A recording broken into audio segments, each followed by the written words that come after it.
Hello বন্ধুরা, বাংলা নিউজে আপনাকে স্বাগত। শুরুতে সংবাদের শিরোনাম, পরে বিস্তারিত জানিয়ে দেব আমাদের হাতে থাকা সর্বশেষ গুরুত্বপূর্ণ আপডেট বাংলা সংবাদ।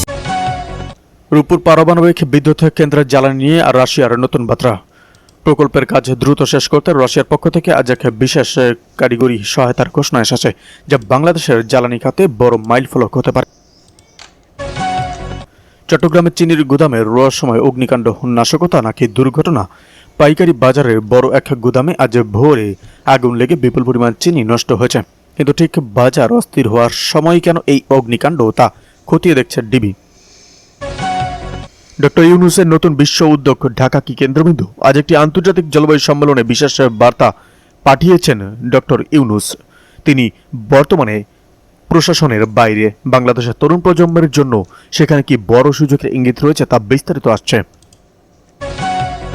স্মার্ট এনআইডি বিতরণে নতুন জটিলতা, ভোগান্তি চরমে।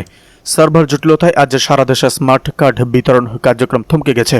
তবে নির্বাচন কমিশন থেকে দেওয়া সমাধানের আশ্বাসটি আসলেই কতটা কার্যকর? কর আদায় প্রযুক্তির ব্যবহার নিয়ে এনবিআর এর রুদ্ধশ্বাস বৈঠক। রাজস্ব ঘাটতিতে কমাতে আজ এনবিআর এর উচ্চ পর্যায়ের বৈঠকে প্রযুক্তির ব্যবহারের নির্দেশ দেওয়া হয়েছে। তবে সাধারণ করদাতাদের ওপর এর প্রভাব কেমন হতে পারে তা এখনও গোপন রাখা হয়েছে। বিজিবিকে সর্বোচ্চ সতর্ক থাকার নির্দেশ। উত্তর সীমান্ত এলাকা অস্থিরতার জেরে বিজিবির টহল বাড়ানো হয়েছে। স্বরাষ্ট্র মন্ত্রণালয় থেকে জরুরি নির্দেশনা পাঠানো হয়েছে। তবে কি কারণে এই আতঙ্ক তা এখনও স্পষ্ট নয়। দক্ষিণ কোরিয়ার বাংলাদেশে শ্রমিককে পাঠাতে নতুন শর্ত। কর্মসংস্থানে বড় সুযোগ তৈরি হলেও সিউলের পক্ষ থেকে আজ ভাষার দক্ষতার ওপর নতুন এক কড়াকড়ি আরোপ করা হয়েছে, যা অনেকের জন্য দুঃসংবাদ হতে পারে। ডাকসু নেতাদের ওপর হামলা নিন্দা জানিয়ে শিবিরের বিবৃতি। ভুয়ো ও বানোয়াটা স্ক্রিনশটের ভিত্তিতে প্রাণনাশের আশঙ্কায় শাহবাগ থানায় জিডি করতে যাওয়া ছাত্র শিবিরের কর্মীর ওপর হামলা ও ডাকসুর একাধিক নেতা এবং সাংবাদিকদের ওপর হামলার নিন্দা জানিয়ে প্রতিবাদ জানিয়ে বাংলাদেশ ইসলাম ছাত্র শিবির বৃহস্পতিবার ছাত্র শিবিরের কেন্দ্রীয় সভাপতি নুরুল ইসলাম ও সেক্রেটারি জেনারেল সেবগাতুল্লাহ এক যৌথ বিবৃতিতে প্রতিবাদ জানান। বিবৃতিতে বলা হয়, পরিকল্পিতভাবে ভুয়ো ফটোকার্ড ছড়িয়ে ঢাকা বিশ্ববিদ্যালয়ের শাখা ছাত্র কর্মীদের এবং শিবিরের কর্মী আবদুল্লাহ আল মাহমুদের ওপর দায় চাপার একটি কুচক্রী মহল। এই ঘটনাকে কেন্দ্র করে প্রথম হলে এবং পরবর্তীতে প্রাণনাশের আশঙ্কায় আবদুল্লাহ আল মাহমুদের শাহবাগ থানায় জিডি করতে গেলে ঢাকা বিশ্ববিদ্যালয়ের শাখা ছাত্রদল সভাপতি গণেশ চন্দ্র রায়ের নেতৃত্বে ছাত্রদলের সন্ত্রাসীরা মব তৈরি করে তার ওপর হামলা করে। পরবর্তীতে ডাকসুর সমাজের সেবা ও সম্পাদক এবি জোবায়ের ও সাহিত্য ও সংস্কৃতি সম্পাদক মোসাদ্দেক ইবনে মোহাম্মদ তাকে উদ্ধার করতে গেলে তাদের উপর অতর্কিত হামলা করে থানায় অবরুদ্ধ রাখা হয়। বিবৃতি আরও বলা হয়, সংবাদের সংগ্রহ করতে আসা সাংবাদিকদের ওপর হামলা করে তাদের ক্যামেরা ভাঙচুর করা হয়েছে। এতে প্রায় 12 জন সাংবাদিক আহত হন। পুলিশের উপস্থিতিতে থানার ভেতরে এ ধরনের সন্ত্রাসী হামলা প্রমাণ করে দেশের জনগণ কতটা অনিরাপদ এবং আইন শৃঙ্খলা পরিস্থিতিটা কতটা নতজানু। এদিকে জ্বালানি সংকট মোকাবেলায় যৌথ কমিটিতে বিরোধী দলের 5 সদস্যের নাম ঘোষণা। দেশের চলমান জ্বালানির সমস্যা ও বিদ্যুৎ পরিস্থিতি মোকাবেলায় 10 সদস্যের একটি বিশেষ কমিটি গঠন করেছে প্রধানমন্ত্রী ও সংসদ নেতা তারেক রহমান। সংসদ নিরসনে সরকারি ও বিরোধী দলের সমন্বয়ে এই কমিটি কাজ করবে। বৃহস্পতিবার সংসদীয় অধিবেশনে চলাকালে সরকারি দল ও বিরোধী দলের পক্ষ থেকে নিজ নিজ মনোনীত সদস্যের নাম ঘোষণা করা হয়। জ্বালানি সংকটের সমাধানে গঠিত এই কমিটিতে উভয় পক্ষের 5 জন করে মোট 10 জন সদস্যকে দায়িত্ব দেওয়া হয়েছে।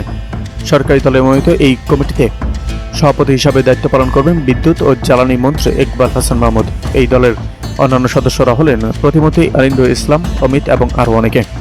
সংসদ অধিবেশনে আলোচনার সময় জামায়াত আমির ডক্টর শাফিকুর রহমান জ্বালানি প্রতিমন্ত্রীকে উদ্দেশ্য করে একটি গুরুত্বপূর্ণ প্রস্তাবনা রাখেন। তিনি বলেন, বর্তমানে ঢাকায় যে লোডশেডিং ম্যানেজমেন্টের প্রস্তাব দেওয়া হয়েছে তার কার্যকর বাস্তবায়ন সংসদ ভবন এলাকা থেকে শুরু করা উচিত, অর্থাৎ লোডশেডিং এর আওতায় সংসদ ভবন এলাকাকেও অন্তর্ভুক্ত করার আহ্বান জানান তিনি। জ্বালানি খাতের এই সংকট মোকাবেলায় সরকারি ও বিরোধী দলের এই যৌথ উদ্যোগ জাতীয় পর্যায়ে বিদ্যুৎ পরিস্থিতি উন্নয়নে সহায়ক ভূমিকা রাখবে বলে মনে করছেন রাজনৈতিক বিশ্লেষকরা। এদিকে বাংলাদেশের সব শাখা কমিটি বাতিল, পুনর্গঠন হচ্ছে কেন্দ্র। ইউনাইটেড পিপলস বাংলাদেশের কেন্দ্রীয় নেতারা যোগ দিয়েছেন রাজনৈতিক দল এনসিপিতে।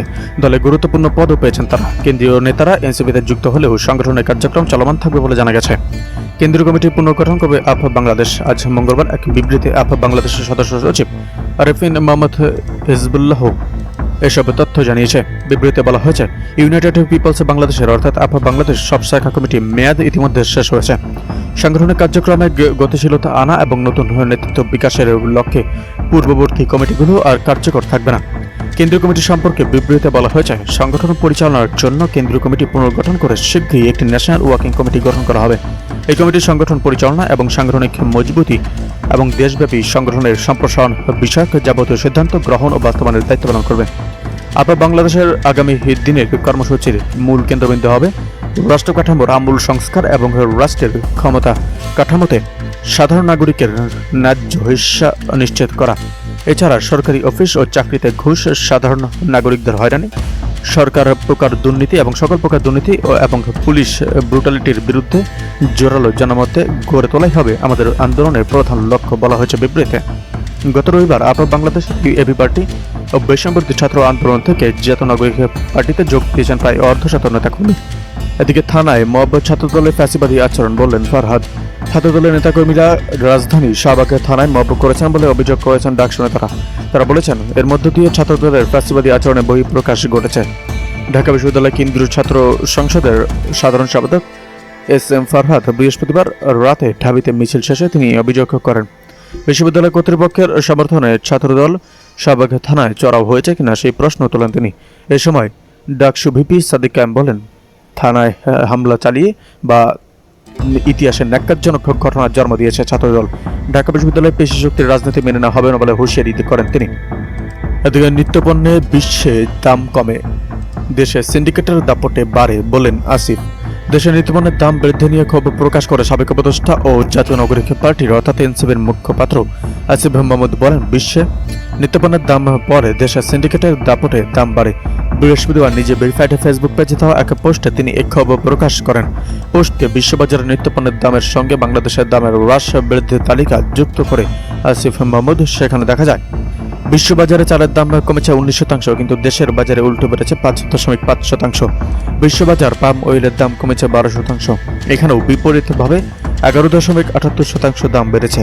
একইভাবে সোয়াবিন তেল 9% বেড়েছে, দেশে 14% বেড়েছে। মসুর ডাল 30% কমেছে, প্রতিফলন নেই। দেশি রসুন 32% কমেছে, দেশে 4.35% বেড়েছে। আদা 70% বেড়েছে, দেশে 36% বেড়েছে। এদিকে চীনের ভাইস প্রেসিডেন্টের সঙ্গে মির্জা ফখরুলের বৈঠক। বিএনপি মহাসচিব ও স্থানীয় সরকার মন্ত্রী মির্জা ফখরুল ইসলাম আলমগীর নেতৃত্বে দলটির একটি উচ্চ পর্যায়ের প্রতিনিধি দল চীনের ভাইস প্রেসিডেন্ট হান জেং এর সঙ্গে দ্বিপাক্ষিক বৈঠক করেছে।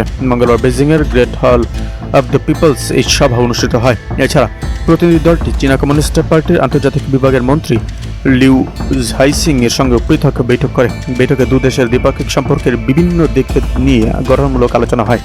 শহীদ রাষ্ট্রপতি জিয়াউর রহমান দুই দেশের বন্ধুত্বের যে সূচনা করেছিলেন এবং পরবর্তী সময়ে খালেদা জিয়ার নেতৃত্বে যা বিকশিত হয়েছিল, বর্তমান প্রধানমন্ত্রী তারেক রহমানের নেতৃত্বে তা নতুন উচ্চতায় উন্নীত হবে বলে দুই পক্ষই আশাবাদ ব্যক্ত করেন।